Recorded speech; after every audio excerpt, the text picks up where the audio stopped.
Bharatiya Janata party का दावा है कि वो बढ़त में है, समाजवादी पार्टी का दावा है कि वो बढ़त में है। आपके हिसाब से क्या चीज दिखाई पड़ रही है इस वक्त ग्राउंड पे? आशुतोष, देखिए, जो हम एनालाइज कर सकते हैं वो टर्नआउट को एनालाइज कर सकते हैं, और जो हमारा आखिरी ओपिनियन पोल था उसके जो भी ट्रेंड हमने दिखाए थे, उसमें फेज वाइज जो जो हमको ट्रेंड ऑब्जर्व था, हम उस पर भी हम बात कर सकते हैं। जो टर्नआउट का आशुतोष दिख रहा है वो टर्नआउट तो हेल्दी है। पहले दिन लगा कि शायद टर्नआउट थोड़ा सा कम होगा पिछली बार के मुकाबले, लेकिन फाइनल आंकड़े आते आते ये लगभग 5 साल पहले वाला ही टर्नआउट वापस दिखा है।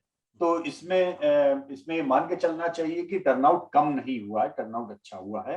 अलग अलग जिलों में आशुतोष जरूर अलग अलग टर्नआउट के ट्रेंड आए हैं, और उसमें ऐसा लग रहा है देखने में कि बहुत सारे ऐसे जिले जो पहले फेज में, स्वाभाविक सी बात है, माइनॉरिटी वोटर्स बड़ी तादाद में अधिकांश जिलों में है, लेकिन जहां पे ज्यादा कंसंट्रेशन है वहां पे टर्नआउट और भी बेहतर है, ऐसे इंडिकेशंस हैं। तो उससे एक चीज समझ में आ रही है कि जिन जगहों पे आप ये कह सकते हैं पोलराइज्ड एनवायरनमेंट ज्यादा रहा है, टर्नआउट वहां पर ज्यादा है, तो ये कोई नया फैक्टर नहीं है। एक्चुअली में इसको ऐसे नहीं देखना चाहिए कि नया फैक्टर है। जो फैक्टर देखने वाला है वो ये कि जिसे हम पोलराइज्ड मानते थे पिछले 7 सालों में, वहां पर अभी भी पोलराइज्ड वोट पड़ा है या ये हाई टर्नआउट में वोट पड़ा है। मेरी बात समझ रहे हैं? बिल्कुल। एक पोलराइजेशन का टर्नआउट तो होता है ना कि एक संप्रदाय के लोगों ने वोट डाला और तनाव में दूसरे इलाकों में डाला तो बड़ा हाई टर्नआउट हो गया, तो वो तो एक स्वाभाविक है। लेकिन इस बार पहले 2 फेजेस में सबसे बड़े प्रश्न चिन्ह यही थे कि क्या जो 2 ध्रुवियों में बटे हुए थे मुस्लिम और जाट मतदाता, वो साथ आ रहे हैं, तो साथ अगर आ रहे हैं तो कितना आ रहे हैं, एक ये, और दूसरा आने के बाद में क्या टर्नआउट उतना ही रहता है। तो ये दोनों ही बहुत इंटरेस्टिंग फैक्टर है।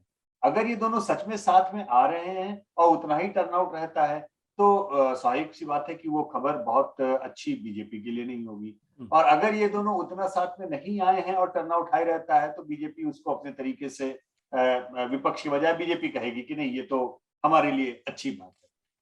जो एक अंतिम सर्वे के समय हमने एक ट्रेंड लाइन डिस्कस किया था कि ये देखने की बात होगी, और ये अब हम लोग जो डाटा अब आएगा पोस्ट पोल में उसमें भी हम एनालाइज करेंगे कि जो साल भर ट्रैकर में जाट मतदाताओं का या पश्चिमी उत्तर प्रदेश में पैन रीजन स्विंग हमने बीजेपी से हट करके वो आरएलडी समाजवादी की ओर देखा था जी। उसमें एक प्रश्न चिन्ह ये लगा था कि जब पहली बार आरएलडी और एसपी के सीट डिस्ट्रीब्यूशन हुए, और दूसरा सीट डिस्ट्रीब्यूट होने के बाद में उन्होंने अपने टिकट बांटे, तो क्या ऐसा है कि वो जाट प्लस मुस्लिम कॉम्बिनेशन ये पैन रीजन अभी भी काम कर रहा है, या जाट मतदाताओं की सिंपैथी अलग अलग जगहों पे अलग अलग तरीके से सामने आ रही है?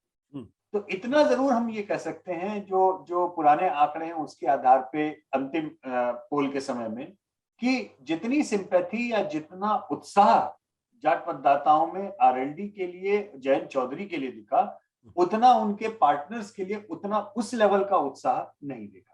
दूसरे शब्दों में बोले तो ऐसा नहीं लगा कि जैसे ऑलमोस्ट 100 में 80, 100 में 90 मुस्लिम मतदाताओं का कंसंट्रेशन पूरा गठबंधन, सपा के गठबंधन के लिए दिख रहा था, सेम उसी कंसंट्रेशन में जाट मतदाताओं का भी कंसंट्रेशन दिख रहा हो, ऐसा नहीं होता दिख रहा था। इसका मतलब बहुत साफ था कि शायद जिन जगहों पे समाजवादी पार्टी के कैंडिडेट खड़े हो रहे हैं, या खासतौर पर उन्होंने जहां मुस्लिम कैंडिडेट अपने दिए हैं, वहां पर शायद ये उस तरीके से काम नहीं पॉसिबली हो सकता है किया हो जितना बाकी जगहों पे किया हो। लेकिन ये सब पोस्ट पोल के डेटा में जब हमारे पास में कंफर्मेशन आएगा, तभी हम इसको पुख्ता तौर पे कुछ हम कह पाएंगे एग्जिट पोल वाले दिन। अभी तो फिलहाल हमको ये लग रहा है कि जो पहले 2 फेज हुए हैं, उन 2 फेजेस में टर्नआउट बहुत जबरदस्त हुआ है।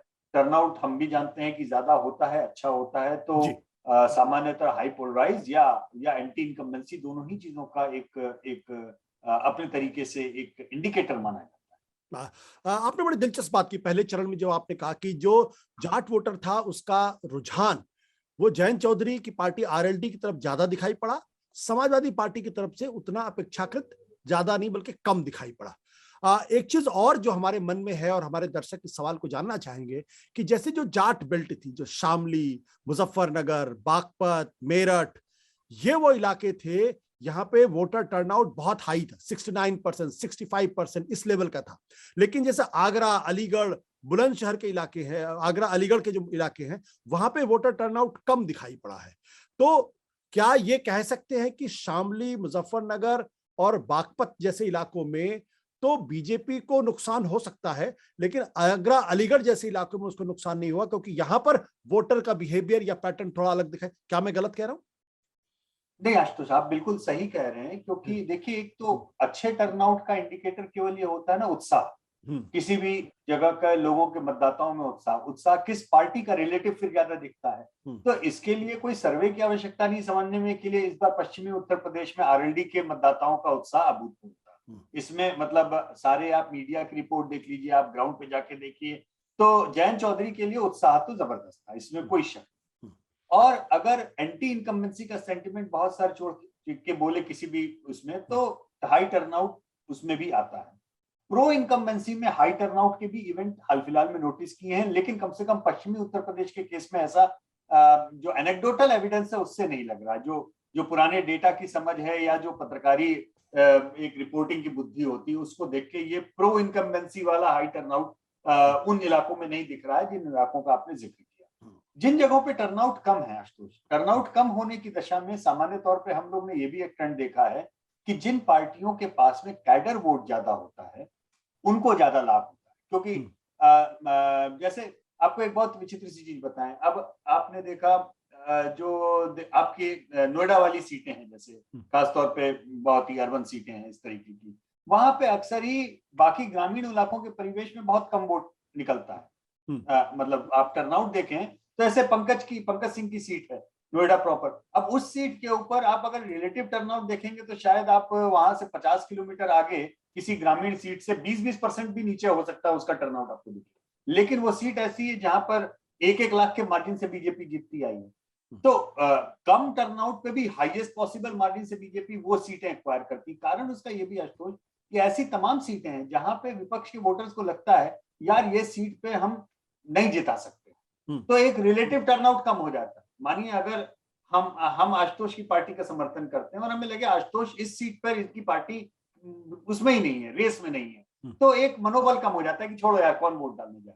तो कम टर्नआउट में भी रिलेटिवली हायर मार्जिन से दूसरी पार्टी जीतती है। तो ये स्ट्रॉन्ग होल्ड्स में अक्सर देखा जाता है। टर्नआउट हाई आशुतोष वहां पर हो जाता है जहां मामला बहुत कांटे का होता है, दोनों पक्षों को लगता है कि नहीं हम ये सीट निकाल सकते हैं। तो जिन इलाकों में आपने लो टर्नआउट की बात की, आप ये पाएंगे कि उनमें से बहुत बड़ी तादाद में शहरी ऐसे इलाके हैं जो परंपरागत रूप से बीजेपी के गढ़ है, और परंपरागत रूप से बीजेपी के गढ़ होने के कारण वहां पे जो एंथुजियाज्म है वो बीजेपी के वोटर्स का तो अच्छा रहता है, लेकिन अपोजिशन वोटर्स का नहीं अच्छा होता, तो ओवरऑल टर्नआउट गिर जाता है, लेकिन बीजेपी वहां पे लंबे मार्जिन से जीतती है। तो आपने दो इलाकों की जो बात की उसमें टर्नआउट के एविडेंस से उसको देख के लगता है कि पहले इलाके में वो शायद अपोजिशन के लिए बहुत अच्छे साबित होंगे, और दूसरे जो सेट ऑफ आपने इलाके जो बताए उसमें लगता है वो इलाके बीजेपी के लिए बेहतर। यशवंत, मैं आपकी मजबूरी समझता हूं क्योंकि इलेक्शन कमीशन की पाबंदी भी है, क्योंकि पहले जो पहला चरण था उसमें 58 में से 53 सीटें भारतीय जनता पार्टी को मिली थी। क्या आप उसमें गिरावट देखते हैं? कि मैं नंबर की बात नहीं कर रहा हूं, क्या उसमें आप गिरावट देखते हैं? नहीं, जो हमारे ट्रैकर है उसमें हमने लगातार 6 महीने से ये बात बोली थी कि जो अगर आप मैं केवल प्री पोल सर्वे और उसके ट्रैकर के हिसाब से अभी मैं आपको बता रहा हूँ, नया कुछ भी नहीं बता रहा हूँ आशुतोष, कि एक यू शेप्ड जैसा था। मतलब अगर आप पश्चिम से शुरू करें तो पहला और दूसरा चरण, इनफैक्ट दूसरा चरण, ये हमने बहुत शुरू में बताया था कि बीजेपी के लिए सबसे खतरनाक होने वाला है, सबसे ज्यादा कठिन समस्या बीजेपी के लिए दूसरे चरण में आएगी।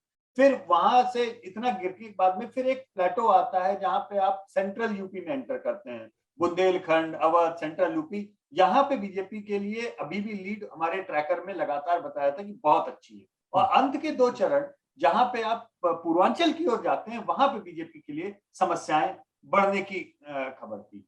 सत्य हिंदी का ऐप डाउनलोड करें गूगल प्ले स्टोर पर।